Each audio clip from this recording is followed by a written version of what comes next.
Hello दोस्तों, आप सभी का स्वागत है आपके अपने परिवार द लॉजिकल साइंस में। मैं हूं आलोक सेन आतिश और आज के इस वीडियो सेशन में हम लोग बात करने वाले हैं साइंस के चौथे सेट की डिस्कशन की। जी हाँ दोस्तों, इससे पीछे के वीडियो सेशन में हम लोगों ने साइंस के तीसरे सेट का डिस्कशन करा था। आज के इस सेशन में हम लोग चौथे सेट की बात करेंगे।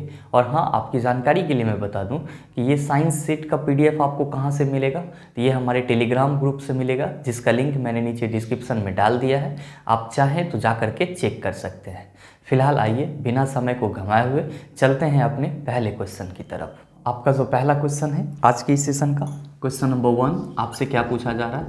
आपसे पूछा जा रहा है किसी वस्तु द्वारा उसकी स्थिति या विन्यास द्वारा प्राप्त ऊर्जा को कहा जाता है। ध्यान दीजिएगा, इसी टाइप के प्रश्न को हम लोगों ने कल भी सॉल्व किया है, बस वहाँ पे थोड़ा सा डिफरेंसेस किया था।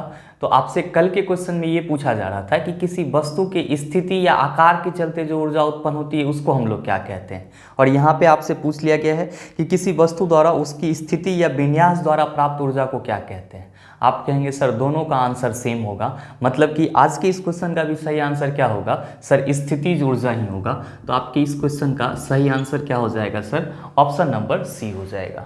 मैंने आपको कल के वीडियो में बताया था कि सर स्थितिज ऊर्जा जो होती है वो किसी भी वस्तु की स्थिति, आकार या विन्यास के चलते उत्पन्न होती है, जबकि गतिज ऊर्जा जो होती है वो वस्तु के गति के चलते उत्पन्न होती है। और मैंने आपको बताया था सर कि स्थितिज ऊर्जा को हम लोग PE से रिप्रेजेंट करते हैं और इसके लिए फार्मूला क्या लिखते हैं, mgh लिखते हैं। और कैनेटिक एनर्जी जिसको हम लोग गतिज ऊर्जा बोलते हैं सर, उसको KE से रिप्रेजेंट करते हैं और फार्मूला क्या लिखते हैं सर, 12mv² लिखते हैं। तो ध्यान दीजिएगा कि साइंस सेट लगाने का यही एक फ़ायदा होता है कि आपको एक ही प्रकार के क्वेश्चन को अलग अलग भाषा में करने का मौका मिलता है, जैसा कि आपने कल भी देखा था और आज की इस क्वेश्चन में भी देख पा रहे हैं।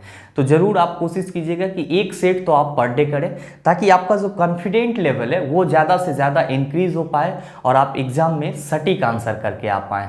तो ध्यान दीजिएगा कि आपके इस क्वेश्चन का तो सही आंसर आपको मिल गया सर, ऑप्शन नंबर सी। आपके ऑप्शन में है परमाणु ऊर्जा। मैंने इस चीज़ का भी कल डिस्कशन किया था।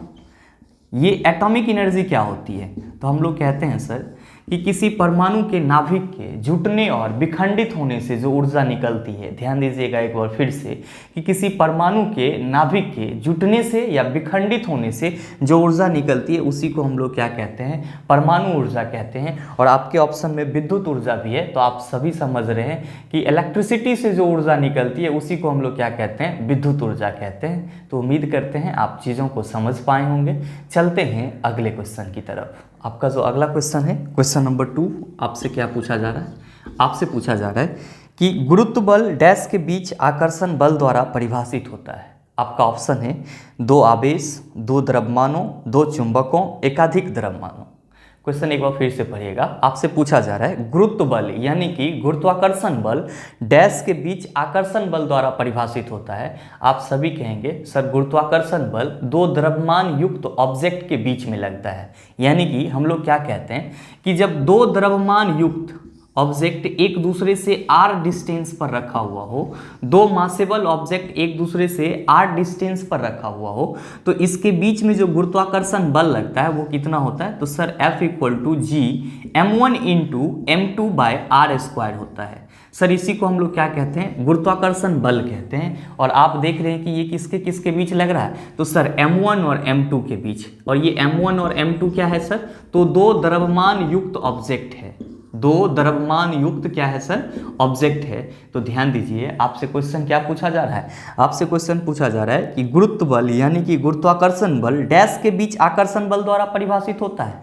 तो आप कहेंगे 2 द्रव्यमान के बीच आकर्षण बल द्वारा परिभाषित होता है। तो आपके इस क्वेश्चन का सही आंसर क्या हो जाएगा, आप सभी कहेंगे sir option number B is the right answer of this question. मेरे मित्र इस चीज़ को हमेशा ध्यान में रखेंगे कि गुरुत्व बल जब भी लगेगा तो 2 मासेबल ऑब्जेक्ट के बीच लगेगा। नेक्स्ट आपके ऑप्शन में 2 आवेश के बीच कौन सा बल लगता है, ये भी आपका एक इंपॉर्टेंट है। और यहाँ से भी आपको एक फार्मूला निकल के आता है जिसको हम लोग कूलम्ब्स लॉ के अंतर्गत परिभाषित करते हैं। और हम लोग क्या कहते हैं कि जब 2 आवेश यानी कि Q1 और Q2 एक दूसरे से r डिस्टेंस पर हो, क्या कहते हैं कि जब दो आवेश Q1 और Q2, आवेश को हम लोग Q से रिप्रेजेंट करते हैं, ध्यान में रखिएगा, जब दो आवेश एक दूसरे से Q1 और Q2 r डिस्टेंस पर उपस्थित हो तो इसके बीच में जो लगने वाला विद्युत बल होगा वो क्या होगा सर, तो F equal to K into Q1 into Q2 by R square होगा। F equal to K Q1 into Q2 by R square होगा। तो आप इस चीज़ को हमेशा ध्यान में रखिएगा कि दो आवेश के बीच में कितना बल लगेगा, तो सर इतना बल लगेगा, जो कूलम लॉ के अंतर्गत हम लोग पढ़ते हैं। और हाँ, आप कहेंगे सर इस K का वैल्यू क्या होगा, तो मेरे मित्र इस K को हम लोग क्या कहते हैं कि सर इसका वैल्यू होता है 1/4 pi epsilon naught into epsilon R. तो आप इस चीज़ को भी ध्यान में रखिएगा। जब भी आपसे पूछा जाएगा या क्वेश्चन में जिक्र किया जाएगा दो आवेश के बीच कितना बल लगेगा, तो आप ये कहेंगे दो मासेबल ऑब्जेक्ट के बीच में कितना बल लगेगा, तो सर आप ये कहेंगे। और हाँ, ध्यान में रखेंगे कि जी को हम लोग गुरुत्वाकर्षण नियतांक कहते हैं। क्या कहते हैं सर, ग्रेविटेशनल कांस्टेंट कहते हैं। तो आपके एग्जाम में कभी कभी ये भी पूछा जाता है कि निम्नलिखित में से गुरुत्वाकर्षण नियतांक है, तो आप क्या कहेंगे, जो आपका कैपिटल जी है वो क्या है सर, गुरुत्वाकर्षण नियतांक है, और आपका जो स्मॉल जी है ये क्या है सर, गुरुत्वीय त्वरण है। तो आप इस चीज को भी ध्यान में रखेंगे। उम्मीद करते हैं आप समझ पाए होंगे। चलते हैं अगले क्वेश्चन की तरफ। आपका जो अगला क्वेश्चन है, क्वेश्चन नंबर 3, आपसे क्या पूछा जा रहा है, आपसे पूछा जा रहा है कि जब एक उपग्रह पृथ्वी के चारों ओर 40,000 किलोमीटर त्रिज्या के ग्रह पथ में घूमता है तो गुरुत्वाकर्षण बल द्वारा किए गए कार्य की गणना कीजिए।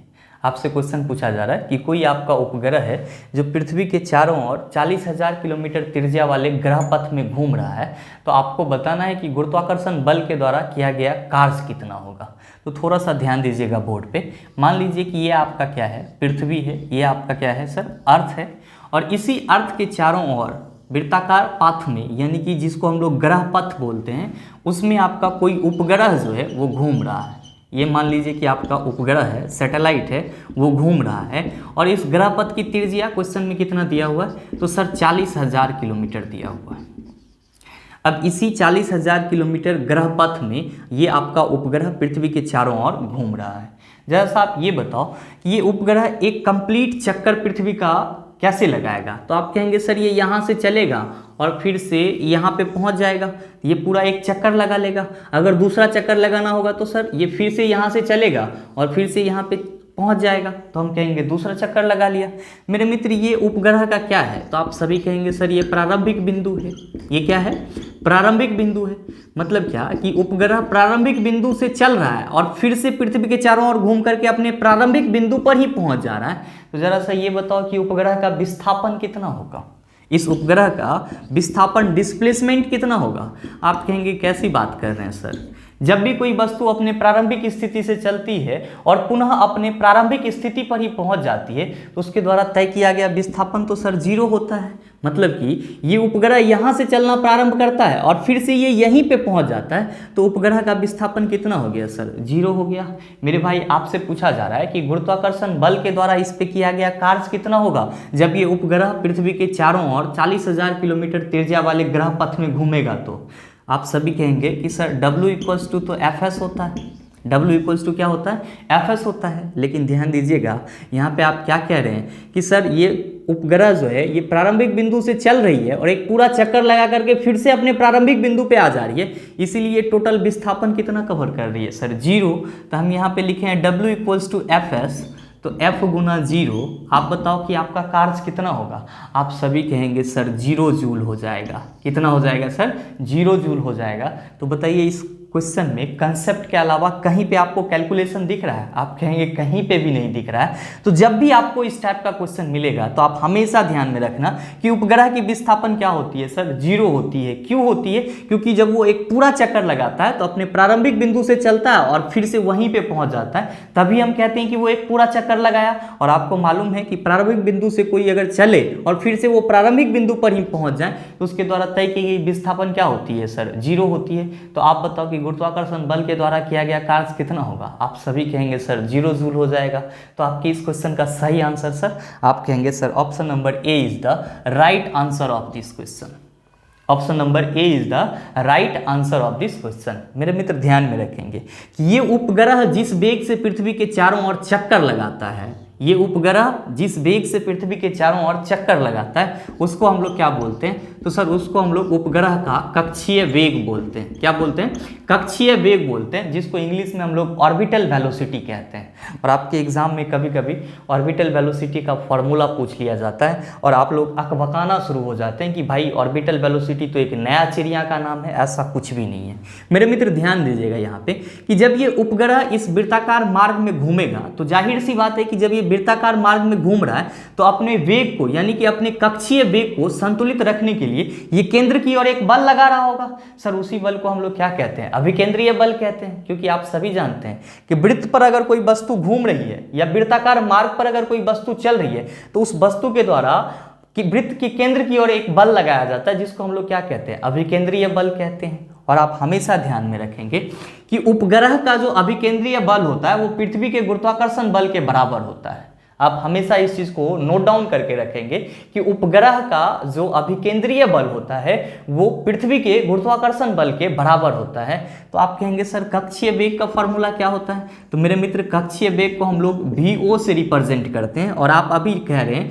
कि उपग्रह का अभिकेंद्रीय बल यानी कि mVO² ये हो गया उपग्रह का अभिकेंद्रीय बल।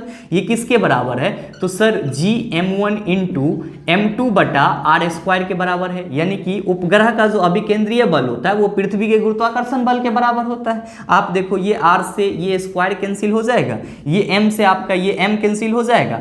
आप VO² क्या लिखोगे? तो सर Gm1/r लिखोगे। और आप इसी को क्या कहते हो सर कि VO हो जाएगा सर √Gm बटा ये जो आपका r है इसको हम लोग RE यानी कि पृथ्वी की त्रिज्या बोल देते हैं। तो आपके उपग्रह के कक्षीय वेग के लिए यही फॉर्मूला होता है √Gme/RE। आपकी पृथ्वी के कक्षीय वेग का यही फॉर्मूला होता है √Gm/RE। उम्मीद करते हैं आप समझ पाए होंगे। अब अगर कक्षीय वेग पूछे तो आप ये फार्मूला से आराम से निकाल लीजिएगा, या आपसे किया गया कार्य पूछे तो आप कहेंगे सर 0 होगा। उम्मीद करते हैं समझ पाए होंगे। चलते हैं अगले क्वेश्चन की तरफ। आपका जो अगला क्वेश्चन है क्वेश्चन नंबर 4, आपसे क्या पूछा जा रहा है? आपसे पूछा जा रहा है कि निम्न में से क्या आर्किमिडीज के सिद्धांत पर आधारित नहीं है? आपका ऑप्शन है हाइड्रोमीटर, पनडुब्बी, इलेक्ट्रोमीटर और चौथा ऑप्शन है आपका ओडोमीटर। क्या होगा इसका आंसर? तो सबसे पहले तो आप ये समझिए कि सर आर्किमिडीज का सिद्धांत क्या होता है। तो आर्किमिडीज का सिद्धांत कहता है कि जब भी किसी वस्तु को किसी द्रव में पूर्णतः या आंशिक रूप से डुबाई जाती है तो उस वस्तु के भार में आभासी कमी प्रतीत होती है, और ये आभासी कमी वस्तु द्वारा हटाए गए द्रव के भार के बराबर होता है। ध्यान दीजिएगा एक बार फिर से, आर्किमिडीज का सिद्धांत कहता है कि जब भी किसी वस्तु को द्रव में डुबोई जाती है तो उस वस्तु के भार में आभासी कमी होती है, और ये जो आभासी कमी होती है वो उस वस्तु द्वारा हटाए गए द्रव के भार के बराबर होती है। ऐसा आर्किमिडीज का प्रिंसिपल कहता है। तो अब सवाल ये उठ रहा है कि आपसे क्वेश्चन पूछा जा रहा है कि निम्न में से कौन सा आर्किमिडीज के सिद्धांत पर आधारित नहीं है। इसका मतलब जो द्रव में नहीं डूबेगा वो आर्किमिडीज सिद्धांत पर आधारित नहीं होगा, और जो द्रव में डूब जाएगा वो आर्किमिडीज सिद्धांत पर आधारित होगा। डूबने का मतलब पूर्णतः या आंशिक रूप से, मैं दोनों की बात कर रहा हूँ। आप ये मत समझ लेना कि पूरे तरह से डूबेगा तभी आर्किमिडीज के सिद्धांत को फॉलो करेगा। अगर पूरा डूब रहा है तो भी आर्किमिडीज के सिद्धांत को फॉलो करेगा, और थोड़ा सा डूब रहा है तो भी आर्किमिडीज के सिद्धांत को फॉलो करेगा। तो आप कहेंगे सर कि हमारा जो हाइड्रोमीटर है सर, जो हाइड्रोमीटर है ये तो सर द्रव की आपेक्षिक घनत्व को मापता है। हाइड्रोमीटर द्रव की आपेक्षिक घनत्व को मापता है। इसका मतलब ये हुआ कि सर ये द्रव में इसको डुबोया जाता है तभी ये आपेक्षिक घनत्व को बताएगा, ऑब्वियसली सर। तो हाइड्रोमीटर तो आपका आर्किमिडीज के प्रिंसिपल पे काम करता है सर। नेक्स्ट है आपके ऑप्शन में पनडुब्बी। नेक्स्ट क्या है आपके ऑप्शन में? पनडुब्बी। आप सभी कहते हो कि सर पनडुब्बी जो है वो लाइफ बेल्ट के नाम से भी जानी जाती है, और पनडुब्बी का तो काम ही है ये कहाँ रहेगा सर? पानी में रहेगा। और नेक्स्ट है आपका लैक्टोमीटर। तो मेरे मित्र आप सभी कहते हो कि लैक्टोमीटर दूध की शुद्धता को मापती है। ध्यान रखिएगा, आपके एग्जाम में कभी कभी ये भी पूछा जाता है कि द्रव के आपेक्षिक घनत्व को मापने के लिए हम लोग किस यंत्र का उपयोग करते हैं। तो आप कहेंगे हाइड्रोमीटर का उपयोग करते हैं। दूध की शुद्धता मापने के लिए हम लोग किसका उपयोग करते हैं? तो सर लैक्टोमीटर का उपयोग करते हैं। किस चीज़ के लिए? दूध की शुद्धता मापने के लिए। तो जरा सा आप ये बताओ कि आपका लैक्टोमीटर, हाइड्रोमीटर और पनडुब्बी ये कहीं ना कहीं द्रव में पूर्णतः या आंशिक रूप से डूबी हुई रहती है। तो सर ये तीनों आर्किमिडीज के सिद्धांत पर काम करती है, ये तीनों आर्किमिडीज के सिद्धांत पर आधारित होती है। जबकि आपका जो ऑप्शन दिया हुआ है ओडोमीटर, सर आप कहेंगे सर ये तो एक डिवाइस है जो गाड़ी के द्वारा तय की गई कुल दूरी को बताता है। आप पढ़ते हैं ना सर कि आपके बाइक में दो चीज़ होता है, पहला होता है ओडोमीटर जो गाड़ी के द्वारा चली गई कुल दूरी को बताता है, और दूसरा होता है सर स्पीडोमीटर। दूसरा क्या होता है सर? स्पीडोमीटर जो गाड़ी के तात्क्षणिक चाल को बताता है, जो गाड़ी के तात्क्षणिक चाल को यानी कि इंस्टेनियस स्पीड को बताता है। तो आप कहेंगे सर हमसे जो क्वेश्चन पूछा जा रहा है कि निम्न में से क्या आर्किमिडीज के सिद्धांत पर आधारित नहीं है? ओडोमीटर जो ऑप्शन में दिया हुआ है वो आर्किमिडीज के सिद्धांत पर आधारित नहीं है। क्यों? क्योंकि ओडोमीटर एक डिवाइस है जो किसी भी व्हीकल्स के द्वारा, किसी भी गाड़ी के द्वारा चली गई कुल दूरी को बताता है। बाकी के लैक्टोमीटर, हाइड्रोमीटर और पनडुब्बी ये तीनों द्रव में पूर्णतः या आंशिक रूप से डूबे हुए रहते हैं, इसीलिए ये तीनों आर्किमिडीज के सिद्धांत पे काम करते हैं, जबकि ओडोमीटर आर्किमिडीज के सिद्धांत पर आधारित नहीं है। तो आपके इस क्वेश्चन का सही answer sir option number D हो जाएगा। मेरे मित्र ध्यान में रखिएगा कि ये सारे आपका एक क्वेश्चन ही है, आपके एग्जाम में पूछा जाता है कि स्पीडोमीटर के द्वारा गाड़ी की क्या मापी जाती है? तो आप कहेंगे तात्क्षणिक स्पीड यानी कि इंस्टेनियस चाल मापी जाती है। ओडोमीटर द्वारा गाड़ी की क्या मापी जाती है? तो कुल दूरी मापी जाती है। हाइड्रोमीटर से अपेक्षिक घनत्व मापा जाता है, किसका? द्रव का। लैक्टोमीटर से सर दूध की शुद्धता मापा जाता है। उम्मीद करते हैं समझ पाए होंगे। चलते हैं अगले क्वेश्चन की तरफ। आपका जो अगला सवाल है क्वेश्चन नंबर 5, आपसे क्या पूछा जा रहा है? बहुत ही आसान सा सवाल, आप देखते ही इसको सॉल्व कर लेंगे। आपसे पूछा जा रहा है कि सेल्सियस और केल्विन तापमान के बीच क्या संबंध है? आपका ऑप्शन दिया हुआ है 37 degree Celsius equal to 273 Kelvin, गलत है sir. 0 degree Celsius equal to 273 Kelvin, sir यही सही है। क्योंकि हम लोग सेल्सियस में जब 0 डिग्री सेल्सियस कहते हैं तो केल्विन में हम लोग इसको कितना मानते हैं? 273 केल्विन मानते हैं। तो हम लोग कहते हैं कि सर 0 डिग्री सेल्सियस किसके बराबर होता है? 273 केल्विन के बराबर होता है। ध्यान रखिए आपका अगला ऑप्शन भी है 98.6 degree Celsius equal to 273 Kelvin, ये भी गलत है आपका। सर 0 के इक्वल टू 273 डिग्री सेल्सियस, ये तो पूरी तरह से गलत है। तो आपके इस क्वेश्चन का सही आंसर क्या हो जाएगा? आप सभी कहेंगे कि सर ऑप्शन नंबर बी में दिया हुआ है 0 degree Celsius equal to 273 Kelvin, यही हमारे इस क्वेश्चन का सही आंसर है। मेरे मित्र ध्यान में रखिएगा कि जब भी आपको डिग्री सेल्सियस को केल्विन में बदलना होगा, डिग्री सेल्सियस को किस में बदलना होगा सर? केल्विन में बदलना होगा। तो आप क्या करेंगे? तो सर आप 273 को ऐड करेंगे। 273 को क्या करेंगे? ऐड करेंगे। ऐसे तो केल्विन में जब हम लोग तापक्रम को मापते हैं तो एग्जैक्ट वैल्यू होता है सर 273.15 केल्विन, लेकिन हम लोग बोलचाल या आसान भाषा में इसको 273 केल्विन कह के निकल जाते हैं। तो आप इसी चीज़ को ध्यान में रखिएगा कि जब भी आपको डिग्री सेल्सियस को केल्विन में बदलना होगा तो डिग्री सेल्सियस में आप क्या करेंगे? 273 को ऐड कर देंगे। और जब आपको केल्विन को किस में बदलना होगा सर? डिग्री सेल्सियस में बदलना होगा। तो आप क्या करेंगे सर? -273 करेंगे, -273 करेंगे। आप इस चीज़ को हमेशा ध्यान में रखेंगे कि डिग्री सेल्सियस को केल्विन में बदलने के लिए 273 ऐड करते हैं और केल्विन को डिग्री सेल्सियस में बदलने के लिए क्या करते हैं? 273 उसमें से घटा लेते हैं। मेरे मित्र एक और चीज़ ध्यान में रखिएगा, आपके एग्जाम में कभी कभी ये भी पूछ लिया जाता है कि परम शून्य ताप कितना होता है, या परम शून्य ताप हम लोग कितना डिग्री सेल्सियस को बोलते हैं? परम शून्य ताप। तो मेरे मित्र ध्यान में रखेंगे 0 डिग्री सेल्सियस आपका परम शून्य ताप कहलाता है। अगर केल्विन में पूछ देगा तो ध्यान में रखेंगे -273 केल्विन आपका क्या कहलाता है? एब्सोल्यूट जीरो टेम्परेचर कहलाता है, यानी कि परम शून्य ताप कहलाता है। एक और चीज़ ध्यान में रखना कि डिग्री सेल्सियस और फ़ारेनहाइट में एक कनेक्शन होता है जो आपके एग्जाम में कभी कभी पूछा जाता है। मैं केल्विन की बात नहीं कर रहा हूँ, मैं डिग्री सेल्सियस और डिग्री फ़ारेनहाइट में रिलेशन की बात कर रहा हूँ। तो सर इसमें क्या रिलेशन होता है? तो सर इसमें रिलेशन होता है C/5 इक्वल टू F-32/9। तो कभी कभी आपके एग्जाम में ये भी पूछा जाता है कि डिग्री सेल्सियस और फ़ारेनहाइट में क्या संबंध है? तो आप कहेंगे C/5 equal to F-32/9। 0 degree Celsius कितना केल्विन के बराबर, 273 केल्विन के बराबर। डिग्री सेल्सियस को केल्विन में बदलना होगा तो 273 ऐड करेंगे, केल्विन को डिग्री सेल्सियस में बदलना होगा तो हम लोग क्या करेंगे सर, -273 करेंगे। और हमेशा ध्यान में रखेंगे कि एब्सोल्यूट जीरो टेम्परेचर हम लोग किसको बोलते हैं, तो सर 0 डिग्री सेल्सियस को, या केल्विन में पूछेगा तो -273 केल्विन को। उम्मीद करते हैं आप समझ पाए होंगे। और हाँ, हमेशा ध्यान में रखना है कि kelvin, degree Celsius, Fahrenheit, rumour, ये सब के सब क्या है सर, तो ताप मापने के यूनिट हैं, तापक्रम यानी कि टेम्परेचर मापने के यूनिट हैं। उम्मीद करते हैं आप समझ पाए होंगे। चलते हैं अगले क्वेश्चन की तरफ। आपका जो अगला सवाल है क्वेश्चन नंबर 6, आपसे क्या पूछा जा रहा है, बहुत ही आसान सा सवाल। आपसे पूछा जा रहा है कि निम्नलिखित में से कौन सा भौतिक परिवर्तन है। मेरे मित्र, 2 बात आप भौतिक और रासायनिक परिवर्तन के बारे में हमेशा ध्यान में रखेंगे। अच्छा, भौतिक परिवर्तन को हम लोग इंग्लिश में क्या कहते हैं, तो सर फिजिकल चेंज कहते हैं, ठीक है। और आपका जो रासायनिक परिवर्तन होता है उसको हम लोग इंग्लिश में क्या कहते हैं, तो सर केमिकल चेंज कहते हैं। आप इसको बिल्कुल ही आसान भाषा में याद रखेंगे कि फिजिकल चेंज में कोई नया पदार्थ नहीं बनता है, भौतिक परिवर्तन में कोई नया पदार्थ आपका नहीं बनता है।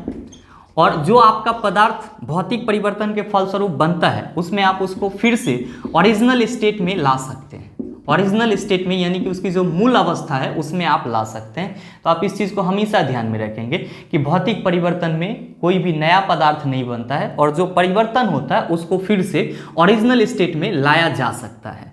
जबकि आपके केमिकल चेंजेस में क्या होता है सर, नया पदार्थ बनता है, नया पदार्थ बनता है, और इस केमिकल चेंज में जो पदार्थ बनते हैं उसको आप ओरिजिनल स्टेट में यानी कि उसके मूल अवस्था में नहीं ला सकते हैं। बस ये 2 आप कंसेप्ट याद रखेंगे कि भौतिक परिवर्तन में कोई नया पदार्थ नहीं बनता है, और जो भी परिवर्तन होता है उसको फिर से मूल स्थिति में लाया जा सकता है, मूल अवस्था में लाया जा सकता है। लेकिन केमिकल चेंज में, रासायनिक परिवर्तन में नया पदार्थ बनता है, और इस परिवर्तन के फलस्वरूप जो नया पदार्थ बनता है उसको मूल अवस्था में नहीं लाया जा सकता है। अब आइए आप क्वेश्चन पे। आपका क्वेश्चन कह रहा है कि निम्नलिखित में से कौन सा एक भौतिक परिवर्तन है। आपका पहला ऑप्शन है अंगूर किण्वित होना। मतलब क्या कि अंगूर का फर्मेंटेशन, तो जाहिर सी बात है कि अंगूर का फर्मेंटेशन करेंगे तो जो नया पदार्थ बनेगा वो फिर से अंगूर नहीं बन सकता है। तो ये आपका क्या हो गया, रासायनिक परिवर्तन हो गया। फलों का पकना रासायनिक परिवर्तन है। बर्फ का पिघलना, मेरे मित्र हमेशा याद रखेंगे कि बर्फ आपका पिघलेगा तो क्या बनेगा, पानी बनेगा, और पानी को फिर जब आप फ्रीज करोगे तो बर्फ बन जाएगा।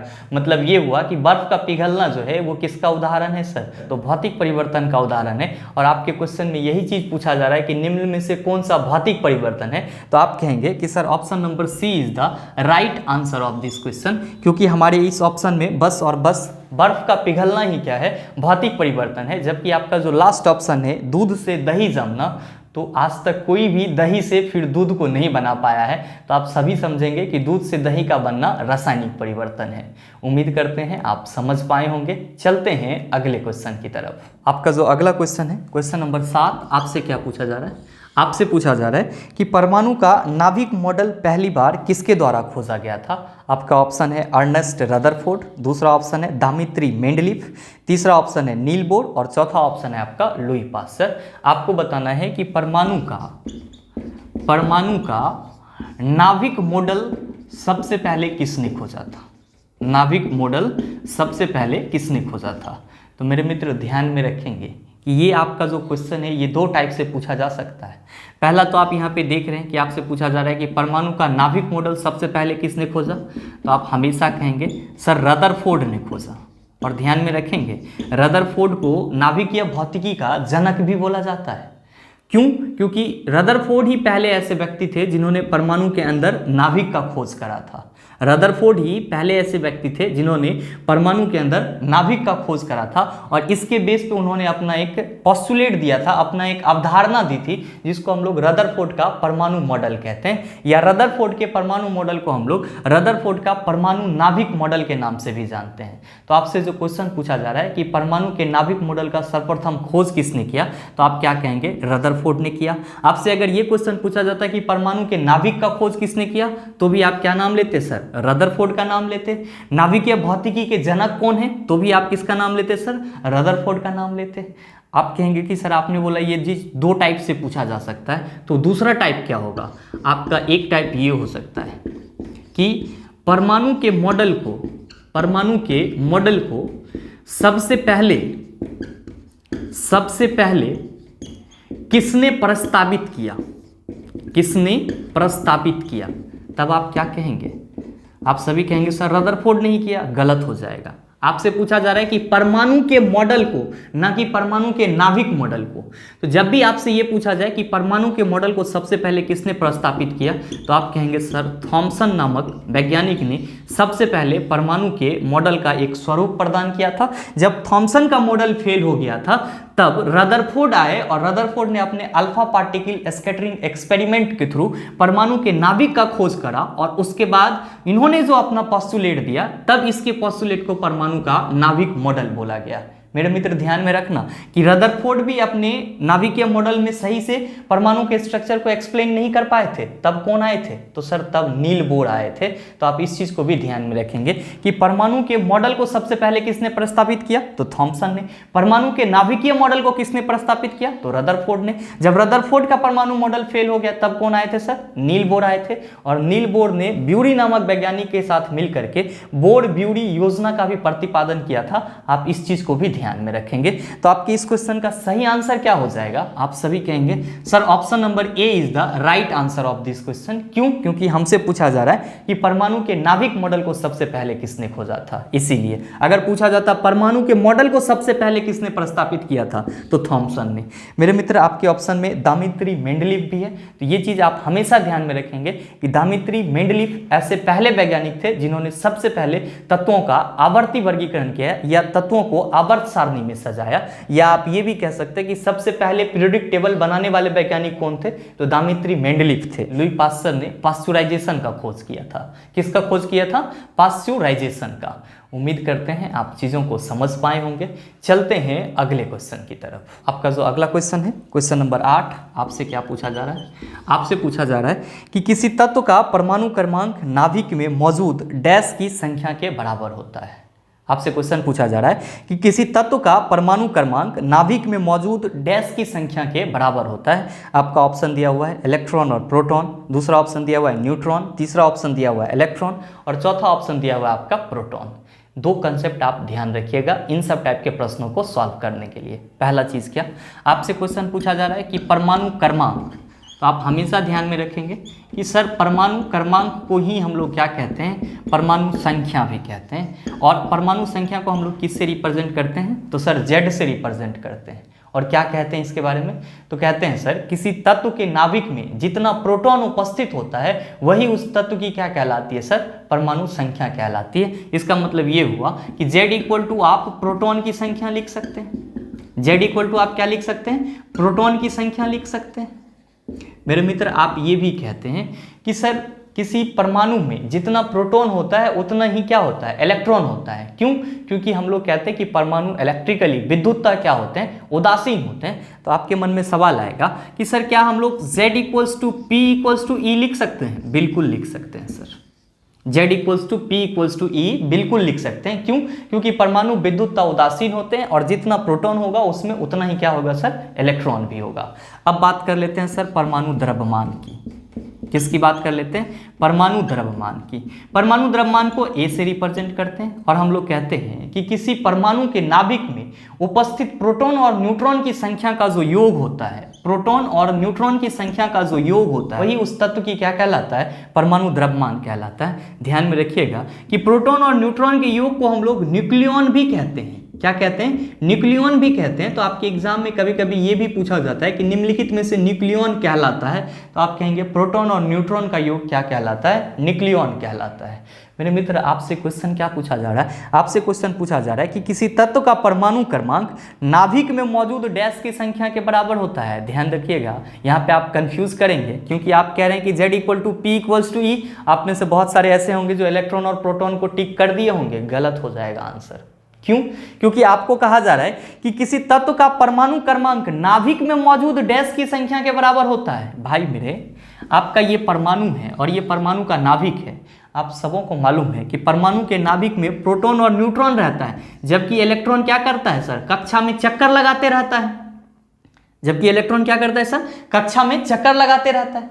और आप किसी तत्व की परमाणु संख्या के बारे में क्या कहते हो? तो आप कहते हो सर उस तत्व के नाभिक में जितनी प्रोटॉन की संख्या होती है, उस तत्व के नाभिक में जितनी प्रोटॉन की संख्या होती है उसी को हम लोग उस तत्व का परमाणु संख्या कहते हैं। तो आपसे क्वेश्चन पूछा जा रहा है कि परमाणु के नाभिक में किस चीज की संख्या को हम लोग परमाणु संख्या कहते हैं? तो आप कहेंगे प्रोटॉन की संख्या को क्या कहते हैं? परमाणु संख्या कहते हैं। तो आपके इस क्वेश्चन का सही आंसर क्या हो जाएगा? आप सभी कहेंगे सर हमारे ऑप्शन डी में प्रोटॉन दिया हुआ है, और आपके इस क्वेश्चन का सही आंसर भी क्या है सर? ऑप्शन नंबर डी ही है। चलते हैं अगले क्वेश्चन की तरफ। आपका जो अगला क्वेश्चन है, क्वेश्चन नंबर 9, आपसे क्या पूछा जा रहा है? क्वेश्चन नंबर 9 आपसे पूछा जा रहा है कि संभारिकों में डैश की संख्या समान होती है। आपका ऑप्शन है आयन, दूसरा ऑप्शन है नाभिक, तीसरा ऑप्शन है इलेक्ट्रॉन, चौथा ऑप्शन है आपका प्रोटॉन। क्या होगा इसका सही आंसर? सबसे पहले तो आप ये समझिए कि सर संभारिक किसको बोलते हैं, आइसोबार किसको बोलते हैं? तो मेरे मित्र आप सभी कहेंगे ऐसे परमाणु जिसकी परमाणु संख्या अलग अलग हो किंतु द्रव्यमान संख्या क्या हो? समान हो, संभारिक कहलाता है, आइसोबार कहलाता है। क्या कहलाता है? आइसोबार कहलाता है। आप कहेंगे एग्जाम्पल दीजिए, तो बड़ा ही पॉपुलर सा एग्जाम्पल है आर्गन 1840, पोटेशियम 1940, कैल्शियम 2040, कैल्शियम 2040। आप देख रहे हैं कि सबका परमाणु संख्या क्या है सर? अलग अलग है, लेकिन द्रव्यमान संख्या क्या है सर? बराबर है। मेरे मित्र अभी आपने देखा है कि द्रव्यमान संख्या इक्वल टू क्या होता है? Proton plus neutron, proton plus neutron. और ये प्रोटॉन और न्यूट्रॉन कहाँ पे रहता है? तो परमाणु के नाभिक में रहता है। तो क्या हम प्रोटॉन और न्यूट्रॉन के योग को नाभिक बोल दे तो कोई गलत हो जाएगा? आप कहेंगे बिल्कुल भी गलत नहीं होगा। आप क्या देख रहे हैं कि संभारिक का द्रव्यमान संख्या क्या है सर? बराबर है। इसका मतलब ये हुआ कि संभारिक में नाभिक की संख्या क्या है सर? बराबर है। आपसे क्वेश्चन क्या पूछा जा रहा है? आपसे पूछा जा रहा है कि संभारिकों में डैश की संख्या समान होती है। आप कहेंगे नाभिकों की संख्या समान होती है। क्यों?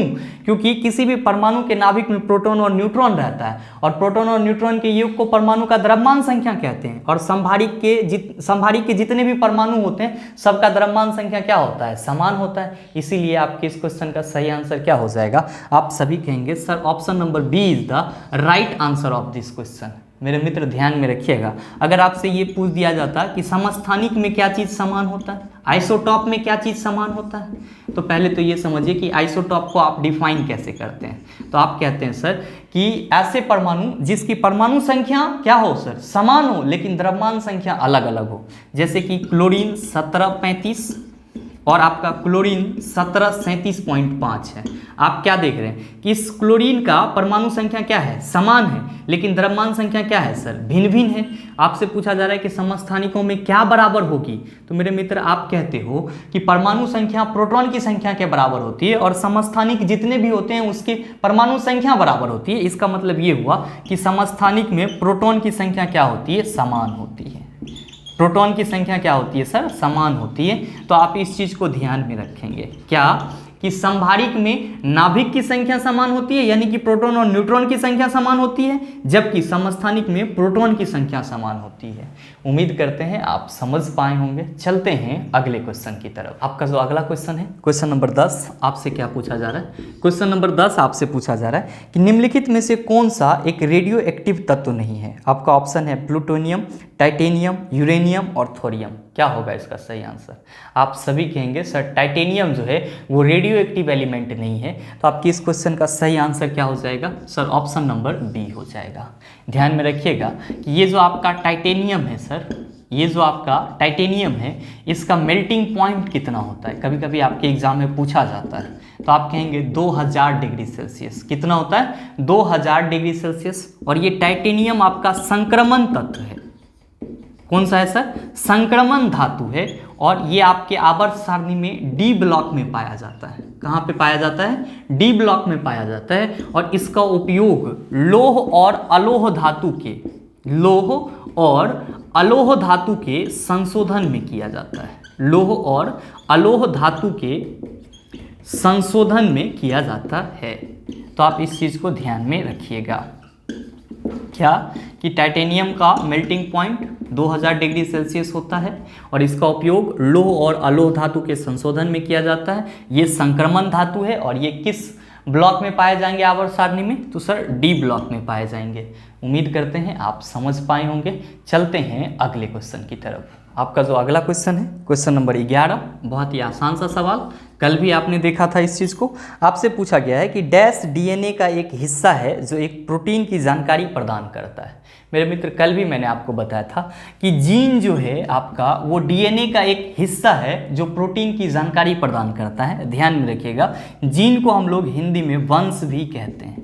क्या कहते हैं? वंश भी कहते हैं। और ये जो जीन होता है सर, ये आनुवांशिकता की इकाई भी कहलाता है। जीन जो है वो क्या कहलाता है? हेरिडिटरी का यूनिट कहलाता है, यानी कि आनुवांशिकता का इकाई कहलाता है। आप इस चीज़ को भी ध्यान में रखिएगा। और यहीं पे प्रोटीन संश्लेषण का कार्य होता है।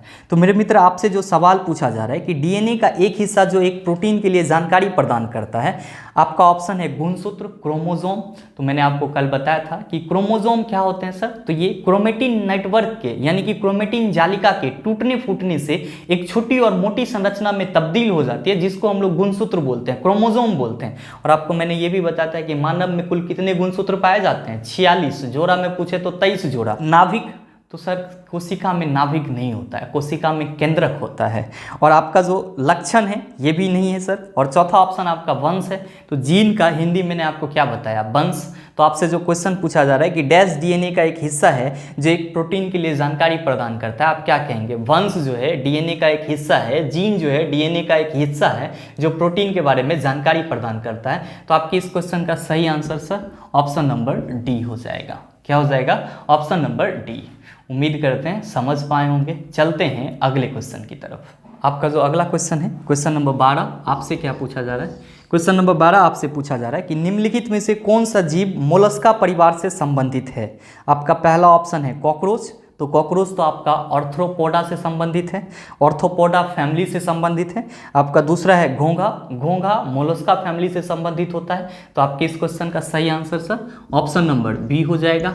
आप कहेंगे सर केचुआ किस फैमिली से संबंधित होगा? तो ध्यान में रखेंगे, केचुआ जो है आपका एनिलिडा फैमिली से संबंधित होता है। और जो आपका स्टार मछली है जिसको हम लोग स्टार फिश बोलते हैं, ये इकोनडोरमाटा फैमिली से संबंधित होता है। तो आप इस चीज को अगर लिखना चाहें तो लिख सकते हैं। कॉकरोच आर्थ्रोपोडा फैमिली से संबंधित होता है, घोंघा मोलस्का फैमिली से संबंधित होता है, केचुआ आपका एनिलिडा फैमिली से संबंधित होता है, और स्टार फिश जो है इकोनडोरमाटा फैमिली से संबंधित होता है। तो आप इस चीज को ध्यान में रखेंगे। चलते हैं अगले क्वेश्चन की तरफ। आपका जो अगला क्वेश्चन है, क्वेश्चन नंबर 13, बहुत ही आसान सा सवाल, आप सभी देखते ही आंसर कर दिए होंगे। आपसे पूछा जा रहा है कि स्वैच्छिक मांसपेशियां डैश में विद्यमान होती है। आप सभी कहेंगे सर स्वैच्छिक मांसपेशियां तो हाथ में विद्यमान होती है। तो आपके इस क्वेश्चन का सही answer sir option number B हो जाएगा।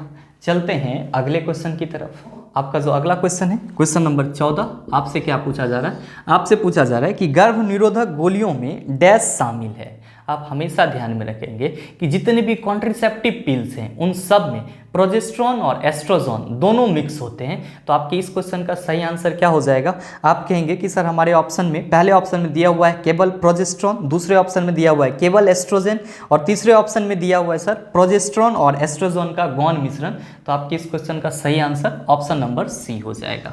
मेरे मित्र ध्यान में रखेंगे कि ये जो आपका एस्ट्रोजन है और जो आपका प्रोजेस्टेरॉन है, ये दोनों ही हार्मोन किस में पाए जाते हैं? तो गर्ल्स में पाए जाते हैं। और बॉयज में केवल एक ही हार्मोन पाया जाता है, और वो कौन सा हार्मोन होता है? तो सर टेस्टोस्टेरोन हार्मोन होता है। तो आप इस चीज को ध्यान में रखिएगा। चलते हैं अगले क्वेश्चन की तरफ। आपका जो अगला क्वेश्चन है, क्वेश्चन नंबर 15, आपसे क्या पूछा जा रहा है? आपसे पूछा जा रहा है कि काली खांसी को डैश भी कहा जाता है। मेरे मित्र हमेशा ध्यान में रखेंगे कि काली खांसी जो है आपका पर्टुसिस के नाम से भी जाना जाता है। तो आपकी इस क्वेश्चन का सही आंसर क्या हो जाएगा? आप सभी कहेंगे सर ऑप्शन नंबर ए में ही पर्टुसिस दिया हुआ है। तो आपके इस क्वेश्चन का सही आंसर क्या हो गया? ऑप्शन नंबर ए हो गया। आपके ऑप्शन में कंठमाला दिया हुआ है। मेरे मित्र ध्यान में रखेंगे, आयुर्वेद में इसी को हम लोग गंडमाला के नाम से जानते हैं। और ये आपका क्या होता है सर? गला से संबंधित रोग होता है। आपके ऑप्शन में दिया हुआ है वेरियोला। तो वेरियोला एक वायरस है। वेरियोला क्या है सर? एक वायरस है। और ये किसका कारण बनता है सर? तो स्मॉल पॉक्स का कारण बनता है। किसका कारण बनता है? स्मॉल पॉक्स का। और आपके चौथे ऑप्शन में है सर रूबेला। तो सर रूबेला किसका कारण बनता है सर? तो हम लोग कहते हैं कि खसरा का कारण बनता है। तो आप इस चीज़ को भी ध्यान में रखिएगा। उम्मीद करते हैं कि यहाँ तक के सारे सवालों को आप अच्छे से समझ पाए होंगे। अब इससे संबंधित कोई भी सवाल आपको कहीं भी मिलेगा, उसका जवाब आसानी से दे सकते हैं। और उम्मीद ये भी करते हैं कि आपको वीडियो अच्छा लगा होगा। अगर आपको वीडियो अच्छा लगा तो वीडियो को लाइक कीजिएगा, शेयर कीजिएगा और चैनल पर नए हैं तो सब्सक्राइब करके बेल आइकन दबा लीजिएगा, ताकि इस तरह के एग्जाम रेलेवेंट वीडियो सबसे पहले आपके पास पहुँचे और आप उसका भरपूर फायदा उठा पाएँ। मिलते हैं फिर अगले सेशन में, तब तक के लिए best of luck. Thank you, have a nice day.